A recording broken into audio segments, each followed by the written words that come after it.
পুৰণি বিজেপি কোন মুখ্যমন্ত্ৰীয়ে দিলে সংজ্ঞা সঁচা বিজেপি কোন মুখ্যমন্ত্ৰীয়ে দিলে ব্যাখ্যা সঁচা বিজেপি হলে যাব লাগিব কংগ্ৰেছলৈ গৈ কি কৰিব লাগিব ক'লে মুখ্যমন্ত্ৰীয়ে দেওবাৰে বাজপেয়ী ভৱনত অনুষ্ঠিত হয় অসম বিজেপিৰ বৰ্ধিত কাৰ্যনিৰ্বাহক সভা এই সভাৰ সামৰণি সত্ৰ অনুষ্ঠানত ভাষণ প্ৰদান কৰি মুখ্যমন্ত্ৰী হিমন্ত বিশ্ব শৰ্মাই কৰে কেইবাটাও মন্তব্য এই ভাষণতেই মুখ্যমন্ত্ৰীয়ে দাঙি ধৰে পুৰণি বিজেপি আৰু সঁচা বিজেপিৰ সংজ্ঞা মুখ্যমন্ত্ৰীৰ মতে পুৰণি বিজেপি আৰু সঁচা বিজেপি দল হিচাপত কেৱল বিজেপি দলতেই নহয় থাকিব পাৰে কংগ্ৰেছ এআইডিএফতো কিন্তু কংগ্ৰেছ এআইডিএফত থাকি তেওঁলোকে কৰিব লাগিব কেইটামান বিশেষ কাম কি সেইকেইটা বিশেষ কাম সেই সকলো জনাম কিন্তু তাৰ পূৰ্বে মুখ্যমন্ত্ৰীৰ এই মন্তব্যৰ পটভূমি শুকুৰবাৰে বিজেপি ত্যাগ কৰে জ্যেষ্ঠ বিজেপি নেতা অশোক শৰ্মাই দলৰ নেতাৰ পঞ্চনিষ্ঠাৰ প্ৰতি অৱজ্ঞা আৰু প্ৰতিশোধ পৰায়ণমূলক আচৰণৰ বাবে বাৰে বাৰে অপমানিত হোৱাৰ পাছতো কোনো ব্যৱস্থা গ্ৰহণ নকৰাৰ অভিযোগত দল ত্যাগ কৰে নলবাৰীৰ প্ৰাক্তন বিধায়কজনে দীৰ্ঘদিন ধৰি দলৰ নেতৃত্বৰ প্ৰতি অসন্তুষ্ট হৈ আছিল অশোক শৰ্মাৰ সমান্তৰালকৈ উজনি অসমত ইখনৰ পাছত সিখনকৈ ৰুদ্ধদ্বাৰ বৈঠক আয়োজন কৰি দলীয় কৰ্মীৰে আলোচনাত বহিছে প্ৰাক্তন সাংসদ তথা কেন্দ্ৰীয় মন্ত্ৰী ৰাজেন গোহাঁই এইগৰাকী জ্যেষ্ঠ বিজেপি নেতাও অসন্তুষ্ট দলৰ নেতৃত্বৰ প্ৰতি এইসকল পুৰণি বিজেপি নেতাই বাৰে বাৰে তেওঁলোকৰ অসন্তুষ্টি ৰাজহুৱাকৈ প্ৰকাশ কৰি অহাৰ পাছতো তেওঁলোকৰ অভিযোগৰ প্ৰতি কোনো গুৰুত্ব আৰোপ কৰা নাছিল নেতৃত্বই বিজেপিৰ মজিয়াত নতুন বিজেপিৰ দপদপনিত পুৰণি বিজেপি নেতাৰ গুৰুত্ব নোহোৱাৰ অভিযোগ বহুদিনৰ পৰা উত্থাপন হৈ আহিছে অশোক শৰ্মাৰ পদত্যাগ আৰু ৰাজেন গোহাঁইৰ এনে ৰাজনৈতিক সক্ৰিয়তাৰ সময়ত পুনৰ উত্থাপন হ'ল নতুন আৰু পুৰণি বিজেপিৰ প্ৰসংগ এই প্ৰসংগত আঁত ধৰিয়ে দেওবাৰে মুখ্যমন্ত্ৰীৰ নতুন সংজ্ঞা পুৰণি বা সঁচা বিজেপি সেইজন যি কংগ্ৰেছত থাকিও ভাৰত মাতাৰ জয়ধ্বনি দিব পাৰিব কংগ্ৰেছত থাকিও আৰএছএছৰ অনুষ্ঠানত গুৰু পূজন কৰিব পৰাজনহে পুৰণি বা সঁচা বিজেপি যিসকলে বাজপেয়ী ভৱনত সেৱা কৰি কংগ্ৰেছ দলত যোগদান কৰিছে মই আশা কৰিম কংগ্ৰেছৰ পতাকা লোৱাৰ দিনাখনো সাহসেৰে তেওঁলোকে ভাৰত মাতাৰ জয় বুলি ক'ব তাক মই তেওঁলোকৰ পৰা আশা কৰিম আৰু যদি কোনোবাই কংগ্ৰেছৰ সদস্য হোৱাৰ পিছতো ৰাষ্ট্ৰীয় স্বয়ংসেৱক সংঘত গৈ গুৰু পূজন কৰে কংগ্ৰেছৰ সদস্য হোৱাৰ পিছতো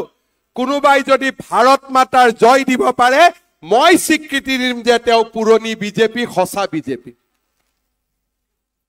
এই প্ৰত্যাহ্বান তেওঁলোকৰ সন্মুখত থৈ দিলো কাৰণ মুখ্যমন্ত্ৰীৰ মতে তেওঁলোকৰ কামেই হৈছে সমাজৰ প্ৰতিটো স্তৰলৈকে বিস্তাৰ কৰা আৰু সেই অনুসৰি যদি বিজেপিৰ পৰা কোনোবা কংগ্ৰেছলৈ যায় তেন্তে ভালহে পায় মুখ্যমন্ত্ৰীয়ে বিজেপিৰ পৰা চিপিআইএম আৰু এআইডিএফলৈ যাব লাগে সদস্য ইয়াৰ আঁৰত মুখ্যমন্ত্ৰীৰ অদ্ভুত যুক্তি নতুন আৰু পুৰণাৰ কথা ওলাই দুই এজন আমাৰ বন্ধু কংগ্ৰেছ দলত যোগদান কৰিছে মই ভাল পাইছো ৰাষ্ট্ৰীয় স্বয়ংসেৱক সংঘৰ আন্দোলন ৰাজীৱ ভৱনলৈ বিস্তাৰিত হওক তাক মই নিশ্চয় কামনা কৰিম কাৰণ আমাৰ কামেই হৈছে সমাজৰ প্ৰতিটো পৰ্যায়তে বিস্তাৰ কৰা যদি আমাৰ সংঘৰ স্বয়ংসেৱক এজন অহাকালি ৰাজীৱ ভৱনত গৈও যদি সিংহৰ দৰে আৰ্তনাদ কৰিব পাৰে আমাতকৈ সুখী কোনেও হ'ব নোৱাৰে কাৰণ ৰাষ্ট্ৰীয় স্বয়ংসেৱক সংঘৰ আদৰ্শ বিজেপি নিৰ্মাণ কৰা নহয় সমাজ নিৰ্মাণ কৰা ৰাষ্ট্ৰ নিৰ্মাণ কৰা ৰাজীৱ ভৱনলৈ যিমানে হিন্দুক বিশ্বাস কৰা ব্যক্তি যায় সিমানে আমাৰ বাবে বিজয় বুলি আমি অনুভৱ কৰিব লাগিব কোনোবাই যদি বাজপেয়ী ভৱনত সেৱা কৰি বিদায় লয় আমাৰ আপত্তি নাই কিন্তু সুদৰ্শনালয়ত সেৱা কৰি বিদায় নলব কেশৱ ভৱনক সেৱা কৰি বিদায় নলব কাৰণ যি স্বয়ংসেৱক জন্মত হয় সেই স্বয়ংসেৱক মৃত্যুলৈকে থাকি যায় গুৰু পূজন কৰি থাকিব সদায় নমস্তে সদা বৎসলে হৃদয়ত ৰাখি থব আমি শুভেচ্ছা দিছো তেওঁলোকে নিজৰ নিজৰ স্থানত গৈ তেওঁলোকে কাম কৰক যদি কংগ্ৰেছত থাকি খিলঞ্জীয়া লোকৰ হৈ কাম কৰাৰ পৰিৱেশ পালোহেঁতেন আমি কেতিয়াও কংগ্ৰেছৰ পৰা ওলাই নাহিলোহেঁতেন আজি তেওঁলোকে গৈ যদি অসমৰ হিন্দু সমাজৰ বাবে খিলঞ্জীয়া লোকৰ বাবে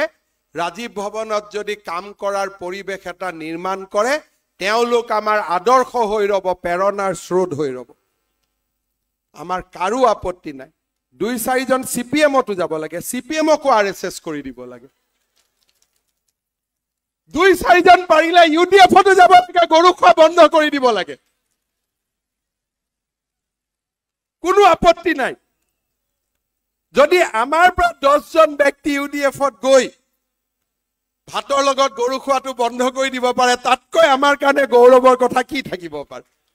মুখ্যমন্ত্ৰীৰ এই নতুন যুক্তি অনুসৰি বিজেপিৰ পৰা সদস্য ভৰ্তি হ'ব লাগে কংগ্ৰেছ CPIM বা AIDF-ত সেই অনুসৰি কোন পুৰণি বা সঁচা বিজেপি নেতাই অন্য ৰাজনৈতিক দললৈ ঢাপলি মেলে সেয়াহে হ'ব লক্ষণীয়